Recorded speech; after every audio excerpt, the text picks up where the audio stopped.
Hey everybody, we're back again, this time with a Mastix 4 Ana VOD review from Umari. Key moment 1, from 118 until 205.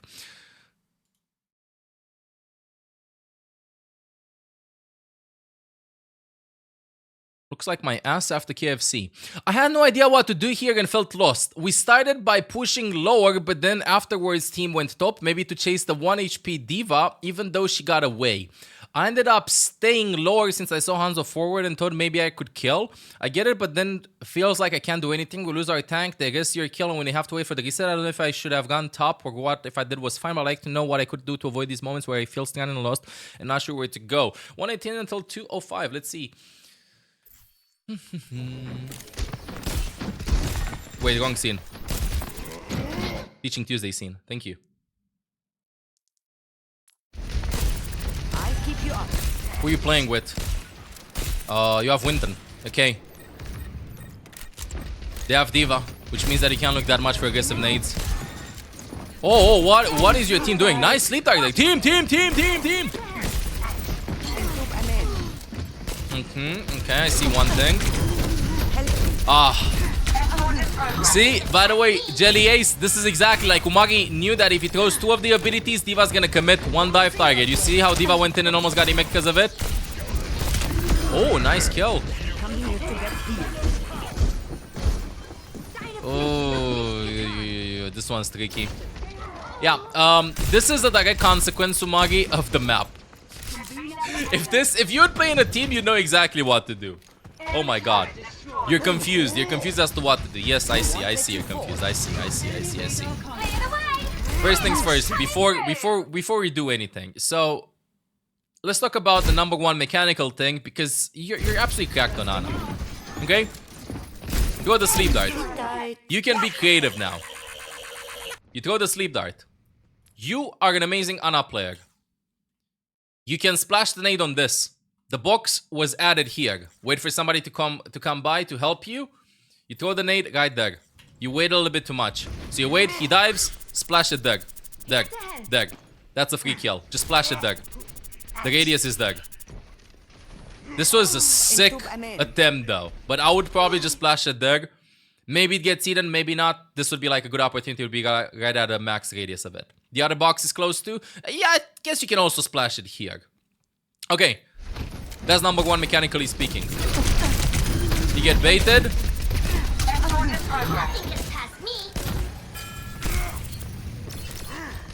Then what do you have to do now? You have to not care. Kill on Hanzo. Okay. And now think what you have to do. You have a couple of options. Nobody will drop to the payload to help you out. Okay? Nobody will drop to the payload to help you out.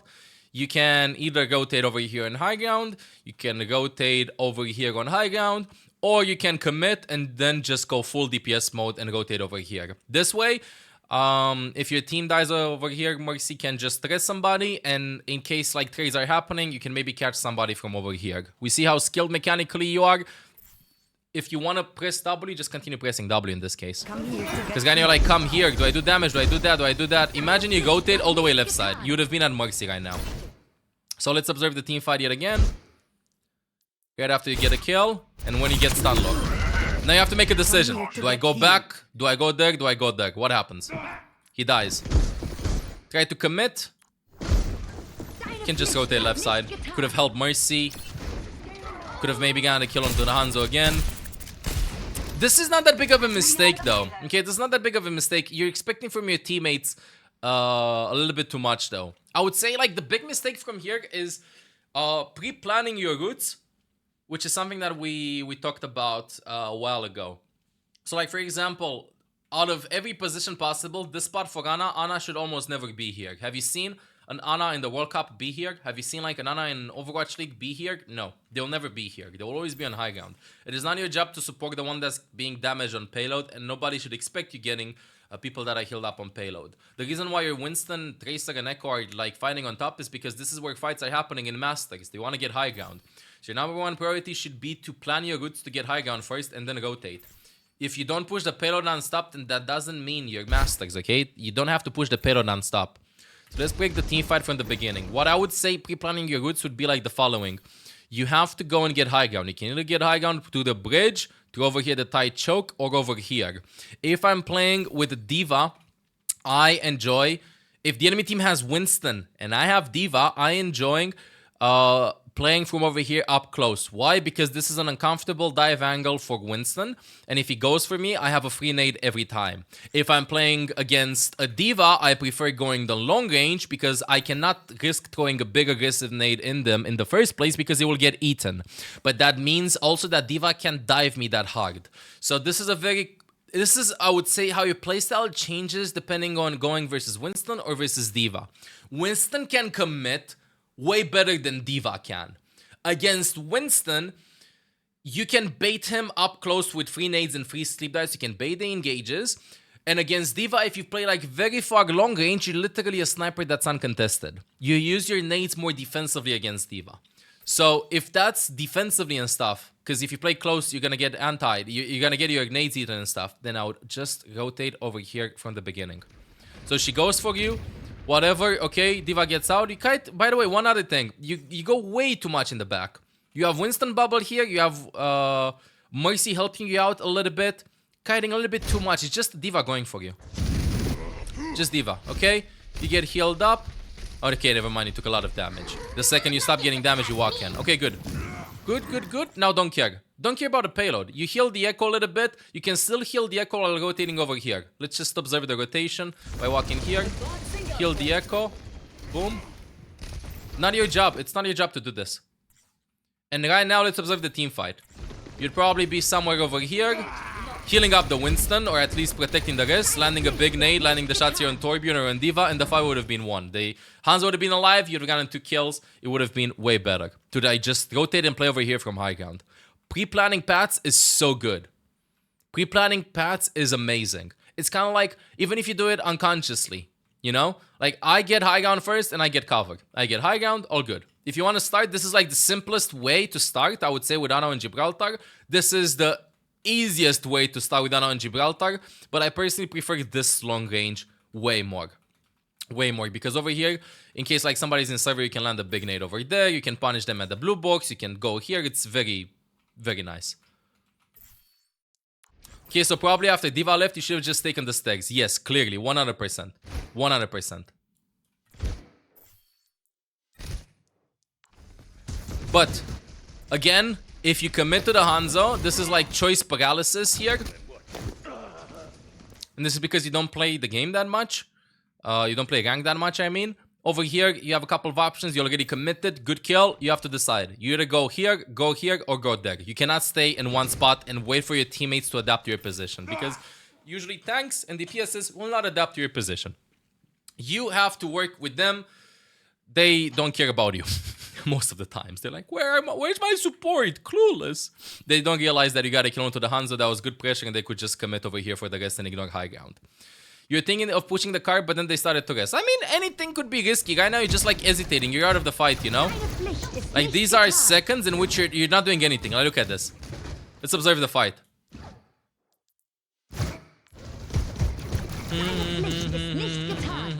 It's about uptime doing the fights.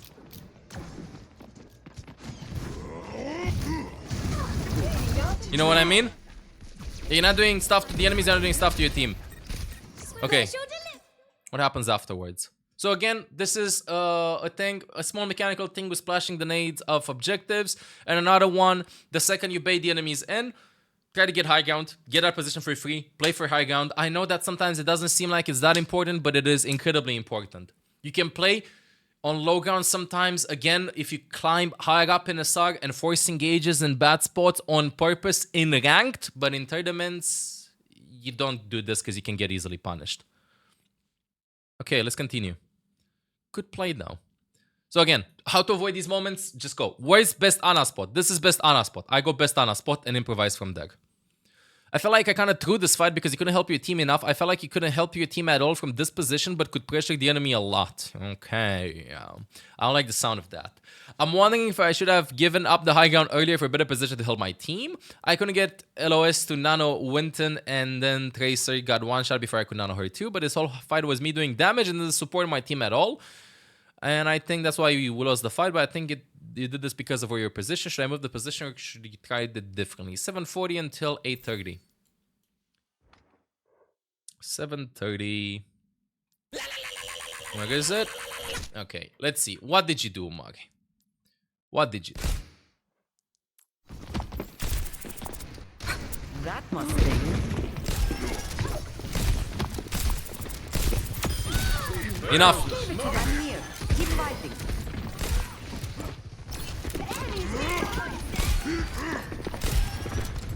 Am I watching the right part? Yeah.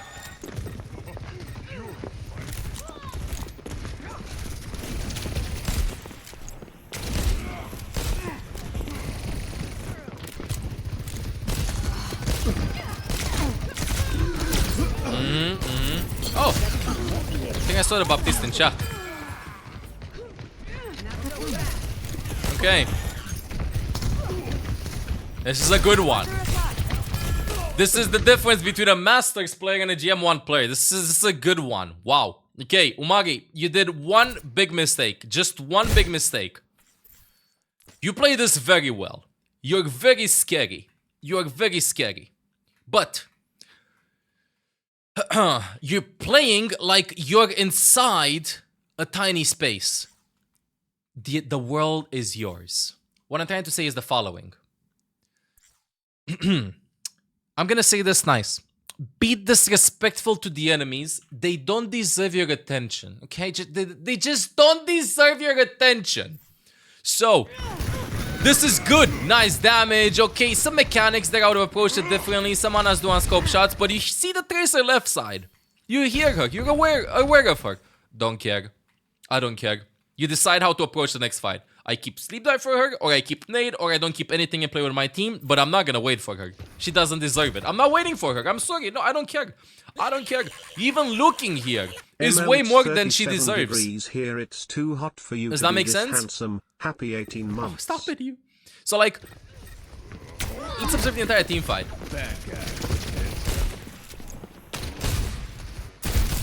Again, amazing plays.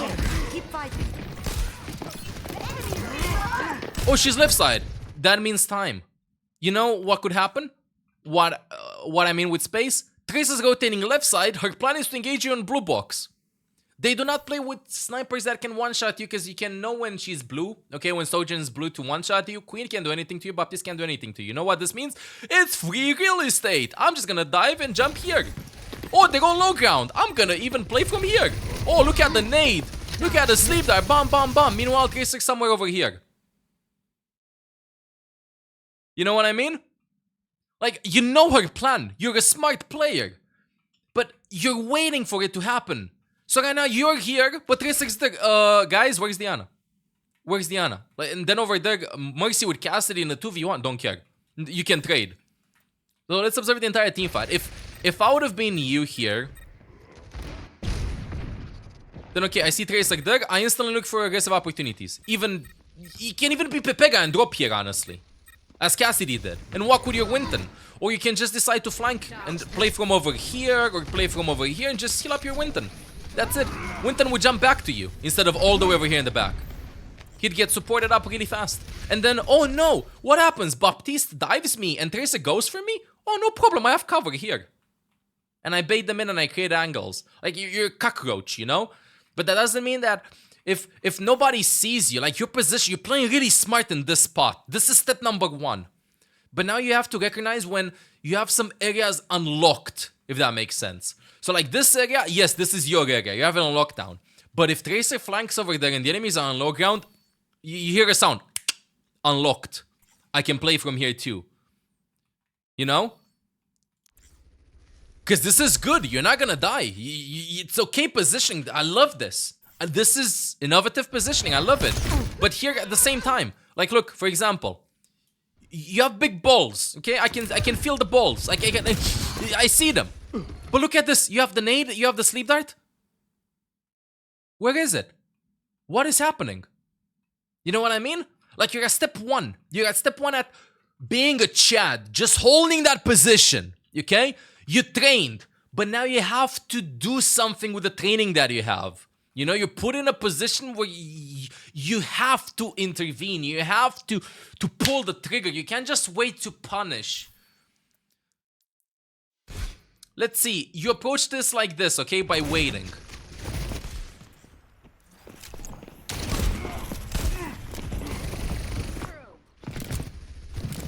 Nade. Oh, he contests you, no problem. Go for the sleep dart. 6 sleep dart, by the way. Try to commit for the kill. It happens. You miss. No problem. Still playing on high ground. Oh, and there's one more thing that I see. I don't know your sensitivity.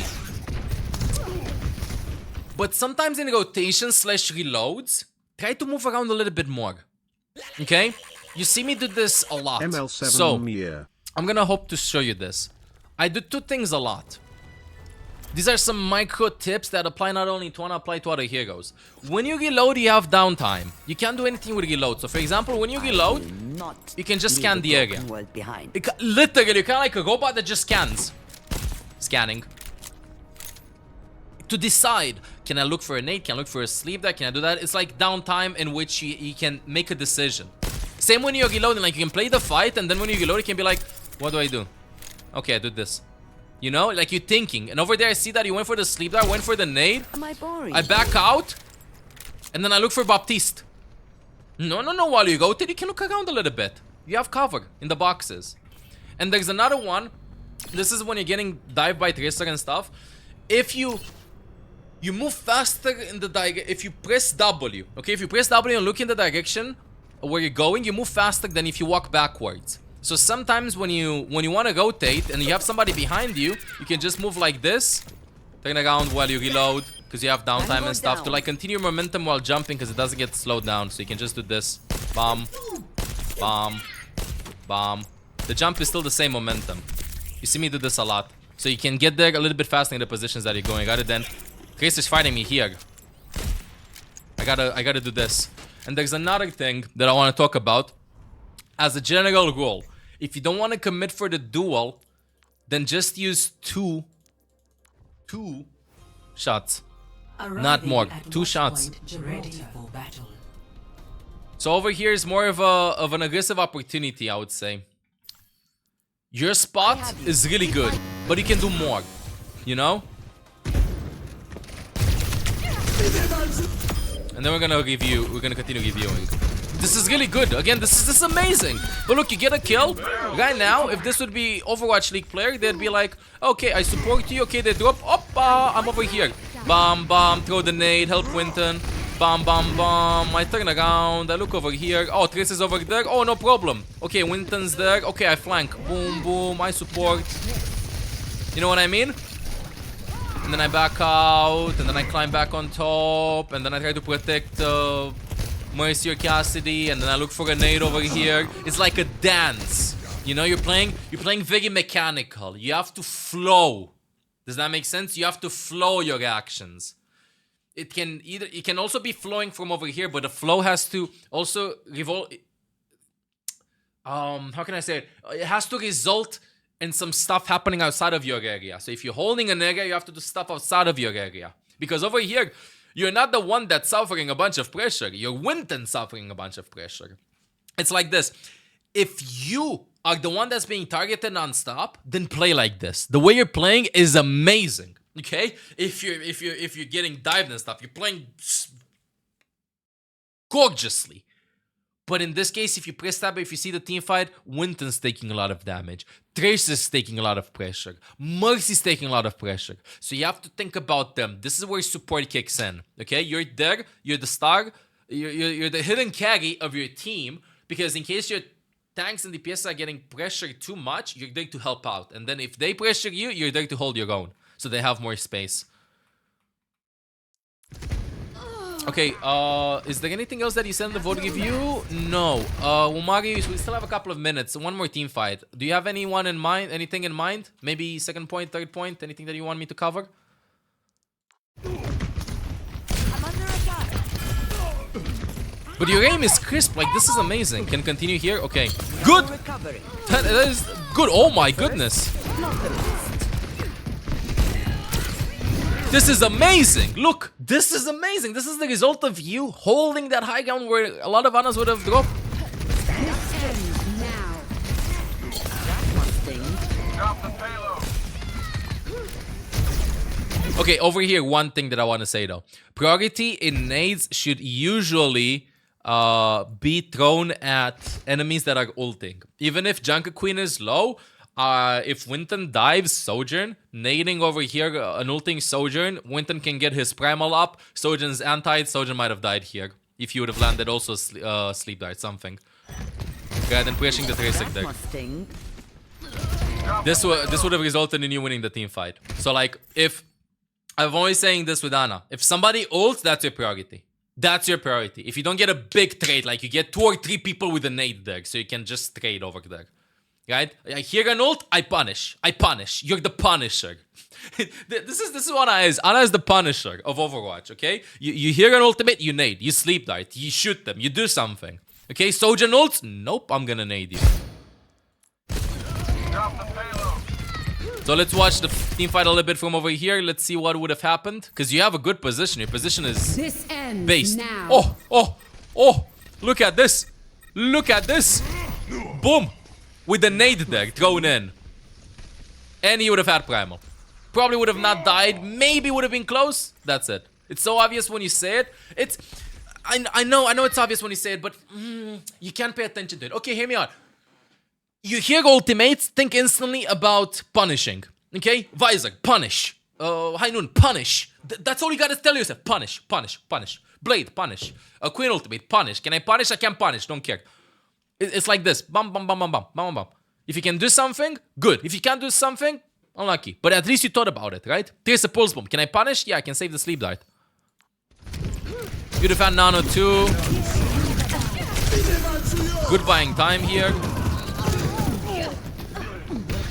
Let's observe. Let's see here. Harder than that. You have nano. Good supporting, blah, blah, blah, blah. Interesting follow-up there. Okay. A small mechanical decision there. It doesn't matter. Good. Look. You're pressing W. That's the principle I talked about on defense. A lot of the times it's very hard to press W on defense. It's easier to press it on attack. Wait. Let's watch a little bit.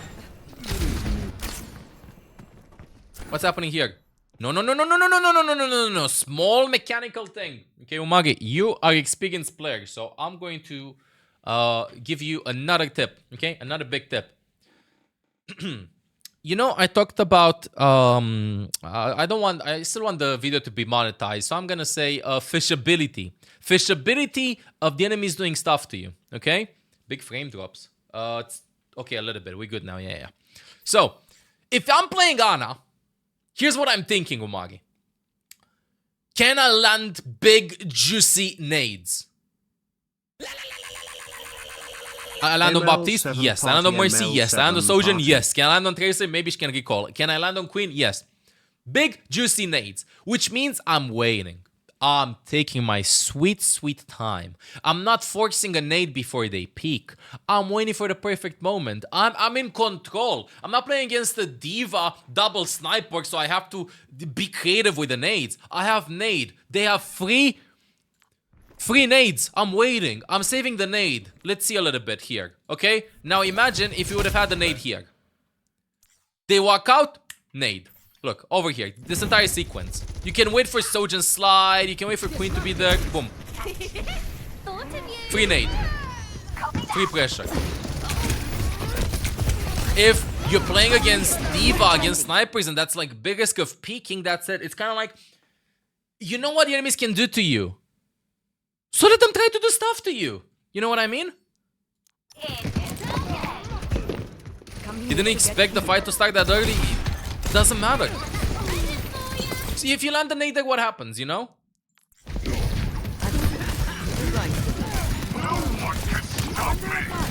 It's kind of like you're scaring them. Does that make sense? You're scaring them. Young again.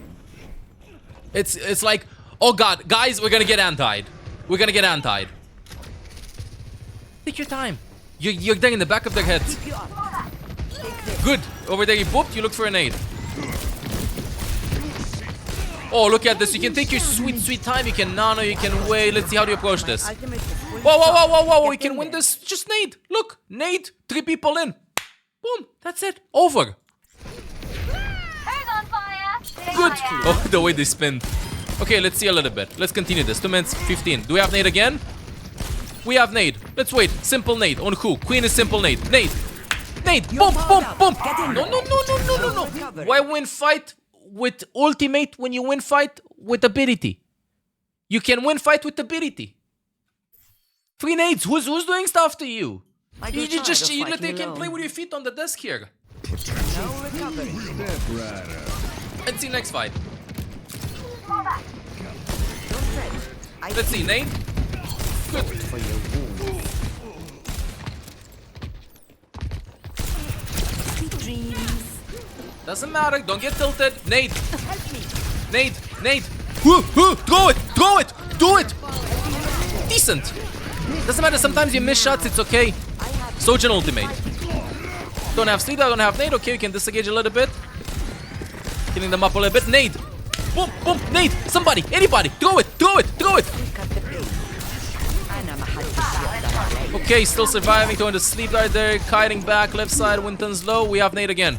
Who can follow up on the nade? Tracy can maybe follow up on the nade. Do I take the duel with him? I take the duel with him. He's being annoying. He can't climb on top. Again, look for a nade. Like, you know how stressful you are to them?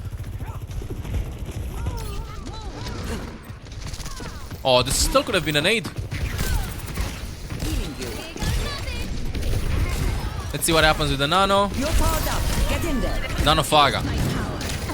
Based. Slow down. Good sleep. How do you approach this? Okay. One more fight, Omari, because we don't have that much to give to ask safe for tips. Nice. We go on top, you take your time. Do they swap? They don't swap. Take your time. Take your time. Wait a bit. Wait. 50 seconds. They're stressful. They're stressed, I mean. Just wait. Wait. Correct choice. Wait. I won't let Whoa. Wait. Right now they say, even if they don't say that, they're like, oh, we can walk in. That's a nade there. That's a nade there. Nade. Don't fret. Where Winton jumps, I can nade. Rocket barrage incoming. This is okay. Time for the reckoning. Okay, understandable. Okay, let's hope. Let's open Olaf review. Okay, so I would say your game is good, your game is crisp, you don't have to practice it that much, okay? Your positioning is good, your cooldown management is okay, I know what we have to do. We have to talk a little bit about cooldown management, 20%, 20 decision making, and these are 5 and 5. So this is how your graphic looks, I would say. Your aim and positioning are good. Okay, aim is good. The more you play, the better you're gonna aim. I don't think, like, of course you're gonna miss some shots here and there, but your aim is GM level without a question. Okay, it's GM1. No question is asked. Positioning, though, is a direct consequence not of you knowing where to position yourself, but a direct consequence of you not knowing properly your cooldown management and your decision making to put you into good positions. You know what to do, but because of some hesitation and of some closed windows of opportunity, you're not doing it. So, I recommend you do the following. Do this, do that, do this, do that. Olaf recommends you do the following. View areas as orange areas and control more of them. So, we had this discussion in a bunch of other reviews about green areas, which are like free ones where the enemies can't do anything to you, such as you playing from the blue box. We've had discussions about orange areas in which you can play from and the enemies can contest you. And we've also had discussions about red areas where it's very risky to go for plays because the enemies control those areas. In your case, though, orange areas can change to green ones depending on the enemy team composition. Okay, this is a Master's Vote review, so I'm going a little bit in depth in this. So, Mari, I hope you're following me with this. If there's a Tracer flanking, then an orange area becomes a green area with no risk involved. So Tracer's flanking, they don't have hit scan that can shoot you from high ground. You have 5 or 10 seconds of controlling the other high ground or rotating all the way behind them with no risk whatsoever. Okay? They're not like designated orange areas or red areas, risky areas to play from because those are the map makes them like that. No, it's about what the enemies have. It's about what the enemies have. So in this case, always get high ground, cover. Obviously, always get high ground / cover so you don't get caught in spots where you can't support your team. So always go on high ground and stuff. And number 3, I recommend you do the following: look for gore, look for aggressive. No. Play depending on what the enemy team has. This is the most important tip. You currently are playing depending on what your team has, your team's needs. Now, play depending on what the enemy team has. So, for example, if the enemy team has, it can be team composition or it can be ultimate / abilities. So I recommend you do the following. If the enemy team has ults, then try to punish them. The enemy team has ultimates, try to punish them. You save the nade, you save the sleep dart, you save the nano to nano the one that's getting nano bladed. You know, you save the sleep dart to sleep dart again if you can. So if the enemy team has ultimates, try to punish them. You're the punisher with Ana. Number 2. So if the enemy team has ultimates, then try to punish them. Number 2, depending on the enemy team comp, rate how easy it is to get big nades in. For example, if against D.Va, you have to be creative. But against Junker, Queen, Cassidy, etc., then you can take your time to nade them. So it's cooldown management. I'll put it at 70%. It's not necessarily about... It is about cooldown management. Understand when it's an easy time to land abilities. You know? Because I can see that you mastered sleep dart usage with Ana. Your sleep dart usage and your positioning is sick. The one thing that you have to think about is about nade usage. That's what you have to think about. It has something to do with decision making. Nade usage has to do something to do with decision making, but I would say it's more inclined towards cooldown management because we're talking about abilities. Okay? Talking about abilities. So I want you to think about the following thing. Next game, every nade for the next 5 games, every nade that you want to do has to have a reason. So like before you throw it, ask why. Like literally, next 5 games you play, you have nade available, just say why. D.Va, there, I can't throw it. Why? Support the why? Why? And then you're gonna go like, why do I nade? Why do I nade? Do I have to nade? I don't know. Why do I save the nade? Because they can dive. Okay, why do I do that? You know, just why? Just why? For the next 5 games, every time you nade has to be before you throw it, ask why. And honestly, that's about it. Like overall, your Ana gameplay is really good. What you have to do are like these 2 things. You have to be smarter about your nade usage. Just ask yourself why you want to do it and try to throw the nade. Not necessarily off cooldown. Sometimes it's like, you can take your time, you know, you can relax a little bit. You don't have to non-stop throw the nade off cooldown. If you're not under any pressure, then no reason to create imaginary pressure if the enemies let you do that. You have to play depending on what the enemy team has at this level, not what your team has. So if the enemy team doesn't have snipers on Gibraltar, you can do whatever you want on high ground. And number 3 is try to play more aggressive depending on what the enemy team has with the areas that they have, okay? One more thing. Let's talk about... Yes, time invested in enemy flanking should be minimal, if not committing to the fight. When Tracer flanked you on high ground, She didn't want to kill you. She wanted to take your attention. So I would limit it to 1 ability max or 1-2 shots. Same with Kiriko. So if you don't commit to the duel, then you have to do 1 or 2 shots, okay? Not scoped in shot, not stay scoped in for 3 or 4 shots and waste time. She's not waiting for you to invest bullets or nades or sleep darts. She's buying time. That's what Tracer was doing there. She was buying time. So don't wait. Like, understand that they want to do stuff to you. You're not going to let them do that stuff. You're not going to let them buy time. I hope you found this video useful, Umagi. If you enjoyed it, make sure to drop a comment. Let us know if you climb to GM. Get that GM already, bro, because you're absolutely cracked on Ana. But you just have to look for more aggressive nade opportunities.